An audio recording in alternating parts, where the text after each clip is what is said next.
और भारतीय अर्थव्यवस्था में एक बार फिर चमक आने लगी है। अर्थव्यवस्था चमक रही है तो देश के बड़े कॉर्पोरेट इंडिया की कमाई भी बढ़ रही है। ऐसे में हर साल जारी होने वाली फोर्ब्स की सबसे धनवान कारोबारियों की लिस्ट दिलचस्प हो जाती है। इस साल भी फोर्ब्स ने अपनी लिस्ट जारी कर दी है, जिसमें देश के सबसे अमीर लोगों में एक बार फिर पहले स्थान पर रहे हैं रिलायंस इंडस्ट्रीज के चेयरमैन मुकेश अंबानी। मुकेश अंबानी 2008 से लगातार फोर्ब्स की लिस्ट में नंबर 1 पर कायम है। उनकी संपत्ति करीब 93 अरब डॉलर आकी गई है। फोर्ब्स की लिस्ट में दूसरे सबसे अमीर व्यक्ति हैं गौतम अदानी, जिनकी संपत्ति करीब 75 अरब डॉलर के करीब है। 31 अरब डॉलर की संपत्ति के साथ नंबर 3 पर हैं HCL टेक के शिव नादर। नंबर 4 पर हैं डी मार्ट के राधा कृष्णा दमानी, जिनकी संपत्ति है लगभग 29 अरब डॉलर या फिर इससे कुछ ज्यादा ही। इसके अलावा टॉप 10 लिस्ट में सारस पूनावाला, लक्ष्मी मित्तल, उदय कोटक, पलौंजी मिस्त्री और कुमार मंगलम बिरला शामिल हैं।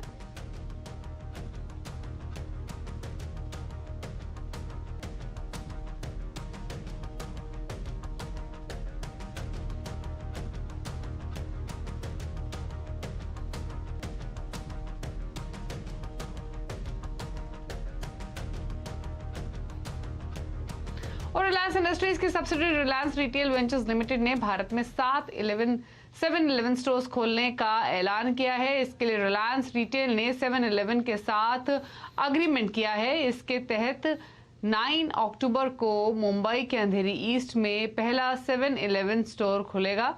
इन स्टोर के जरिए खाने पीने के सामान के साथ घरों में रोजाना इस्तेमाल होने वाली जरूरी सामान मुहैया करवाए जाते हैं। रिलायंस रिटेल की ओर से जारी बयान के मुताबिक अंधेरी ईस्ट के बाद जल्द ही ग्रेटर मुंबई में भी तेजी से नए स्टोर्स खोले जाएंगे। 7-11 के अमेरिकी समेत दुनिया के 18 देशों में 77,000 से ज्यादा स्टोर्स हैं।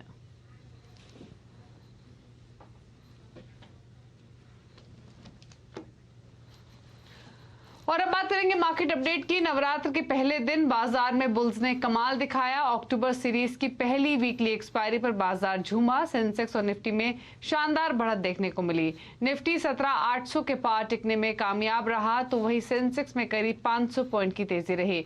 मिड और स्मॉल कैप शेयरों में भी तेजी रही। तेल गैस स्टॉक्स को छोड़कर बीएसई के सभी सेक्टर इंडेक्स चढ़े। रियल्टी और कंज्यूमर ड्यूरेबल्स करीब 6% चढ़े, तो ऑटो इंडेक्स में 4.5%, तो वहीं आईटी इंडेक्स में 2% की तेजी आज के सत्र में देखने को मिली। तो एक तेजी भरा सेशन आज वीकली एक्सपायरी के दिन, जब बाजार दिन के ऊपरी स्तरों के नजदीक ही बंद हुआ। 17,800 के नीचे निफ्टी की हुई है क्लोजिंग।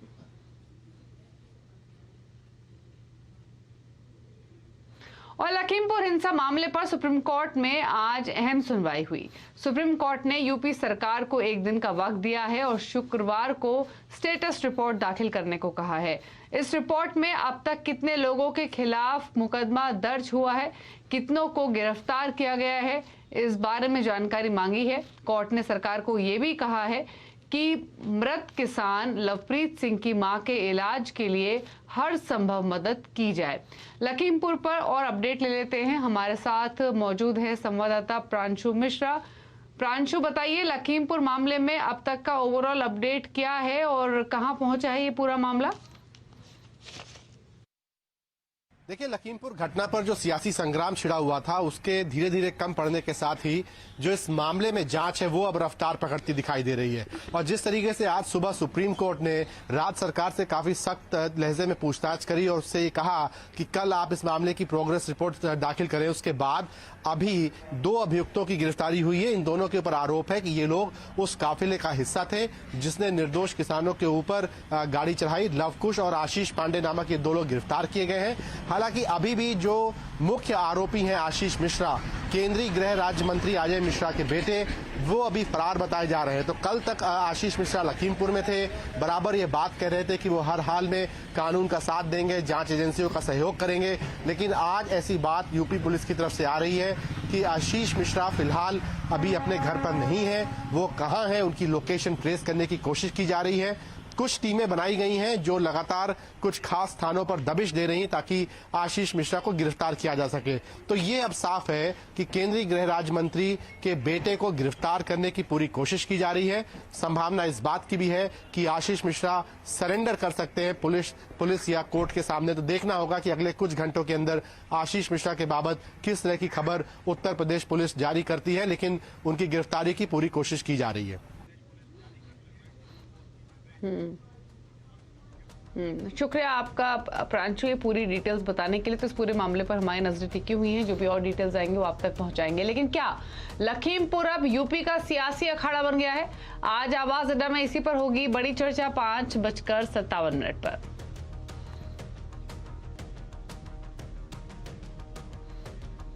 और अब बात कोरोना से जुड़ी अपडेट की। देश में कोरोना के नए मामले फिलहाल कंट्रोल में दिख रहे हैं, लेकिन मामूली उतार चढ़ाव इसमें देखा जा रहा है। पिछले 24 घंटे में कोरोना के 22,400 नए केसेस सामने आए। हालांकि 300 मरीजों की मौत हो गई है।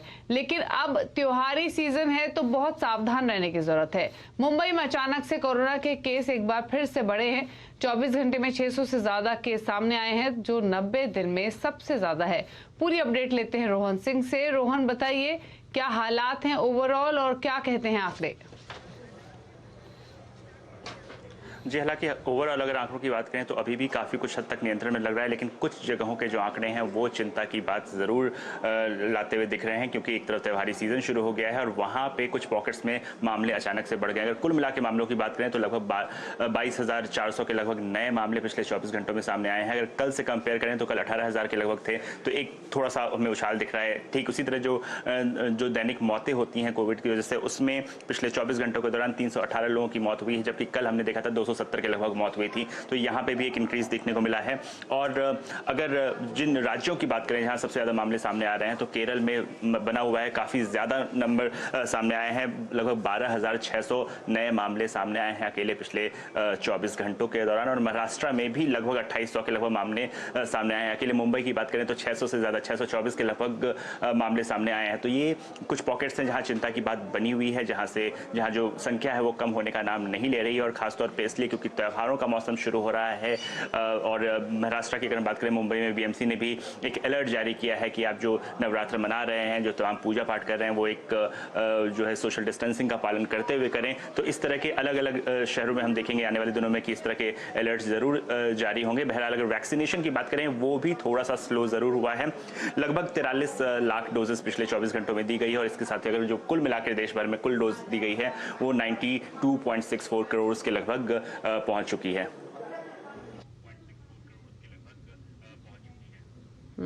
तो पिछले 24 घंटों में जो केसेस हैं वो थोड़े बढ़े जरूर हैं। आज से नवरात्रों की शुरुआत हो गई है, तो अगर आप बाहर निकले, बाजार जाएं तो सतर्कता बरतने की बहुत जरूरत है। और जैसे कि रोहन ने बताया भी, पिछले कुछ दिनों से हम देख रहे हैं कि जो वैक्सीनेशन की रफ्तार है वो लगातार तेज हुई है। लेकिन इस तेजी के बाद एक बार फिर जो आंकड़े हैं वो थोड़ी धीमी तस्वीर दिखा रहे हैं। कल सिर्फ 43 लाख लोगों को टीके लगे हैं। अगर 7 दिन का एवरेज भी निकालें तो यह 58 लाख डोजेस का है। फिलहाल 19.7% लोगों को दोनों डोज लग चुकी है, वहीं करीब 52% लोगों को सिर्फ एक डोज लगी है। इस तरह कुल वैक्सीनेशन की जो संख्या है वो 93 करोड़ के पास है।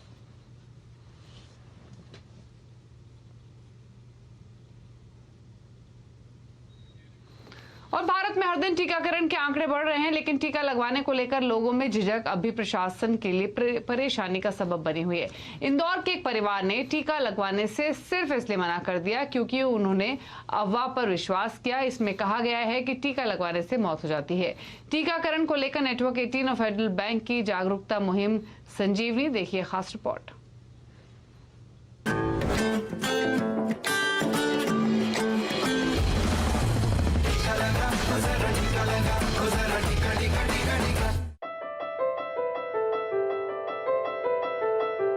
पति ने बोला कि मेरे हाथ पे दर्द, बुखार जैसा है। तो सर हमने डॉक्टर को दिखाया। डॉक्टर ने बोला आप कोविड की जांचें कराओ।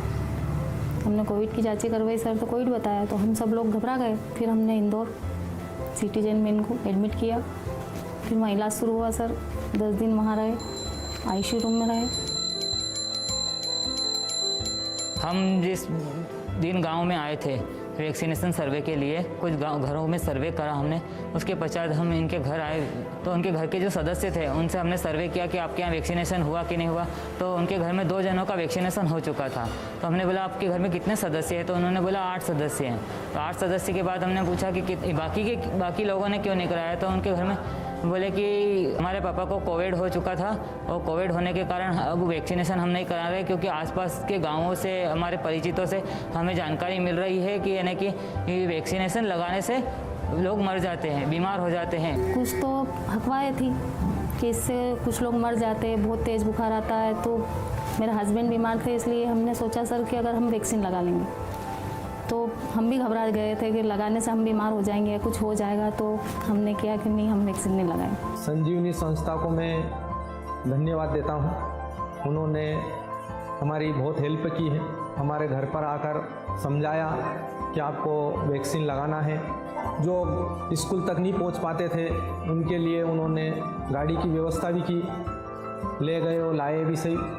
और हम संजीवनी संस्था को धन्यवाद देते हैं कि आज हम उनसे जागरूक हुए हैं और हमारा देश भी जागरूक रहेगा।